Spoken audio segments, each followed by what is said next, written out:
नमस्कार बंधुरा केमन आছেন আপনারা সবাই पूनम्स कुकिंग चैनेले আপনাদের ওয়েলকাম। তো আজ আমরা পালক পনির রেসিপি দেখাবো। তো পালক পনির বানানোর জন্য আমাদের কি কি জিনিস লাগবে দেখিয়ে দিই আগে।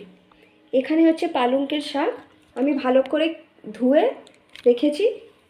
আর এখানে আমরা মশলা লাগবে। তো এখানে আমি টমেটো কুচিয়ে রেখেছি, এখানে পেঁয়াজ কোচানো, আর এইখানে আছে কিছুটা রসুন।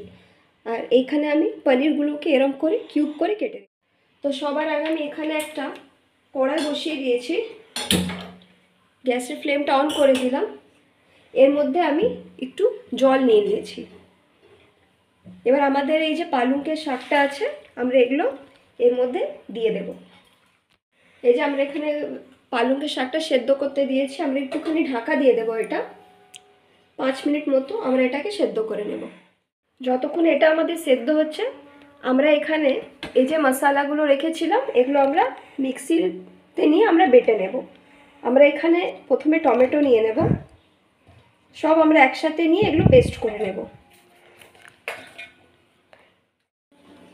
এখানে শাকটা ভালো করে ফুটে গেছে, এবার আমি গ্যাসের ফ্লেমটাকে অফ করে দেব। আর এগুলো সব আমি তুলে নেব। তুলে নিয়ে এটাকে ঠান্ডা করে নিতে হবে, তারপরে এটাকে আমরা পেস্ট করে নেব।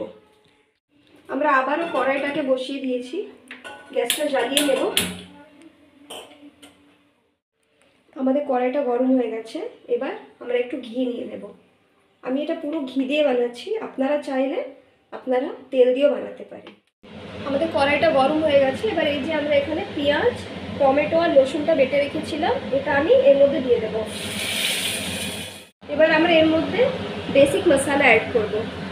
একটু হলুদ দিয়ে দেব, অল্প একটু জিরে, একটু ধনে পাউডার, আর এখানে অল্প একটু লাল লঙ্কা, গুঁড়ো লাল লঙ্কা দিয়ে দেবো, আর এখানে একটু নুন দিয়ে দেবো।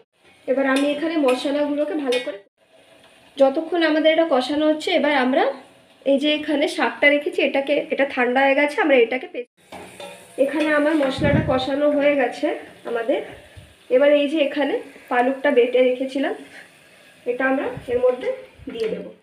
এই যে আমরা এখানে পালকের পেস্টটা দিয়ে দিয়েছি, এবার একটু নাড়াচাড়া করে এই যে এখানে কেটে রাখা পনির ছিল এগুলো এর মধ্যে দিয়ে দেবো সব। এবার আমরা পনির দিয়ে ভালো করে আমি এগুলো সবকে মিক্স করে নেব। মিক্স করে কিছুক্ষণ এবার ঢাকা দিয়ে দেবো, 1 থেকে 2 মিনিট মতো ঢাকা দিয়ে দেব। এটা 1-2 মিনিট ঢাকা দিয়ে রেখেছিলাম, আবারও একটু নাড়াচাড়া করে নেব, আবার ঢাকা দিয়ে দেব। আমাদের 1-2 মিনিট হয়ে গেছে, এটা ঢাকা দিয়ে রেখেছিলাম, খুলে দেখে নেব। আমাদের পালক পনির হয়ে গেছে, এবার আমরা গ্যাসের ফ্লেমটাকে অফ করে দেব। আমার রেসিপিটা যদি ভালো লেগে থাকে তাহলে অবশ্যই লাইক শেয়ার কমেন্ট করবেন। আমার চ্যানেলে যদি নতুন হয়ে থাকেন তাহলে সাবস্ক্রাইব করবেন। ধন্যবাদ।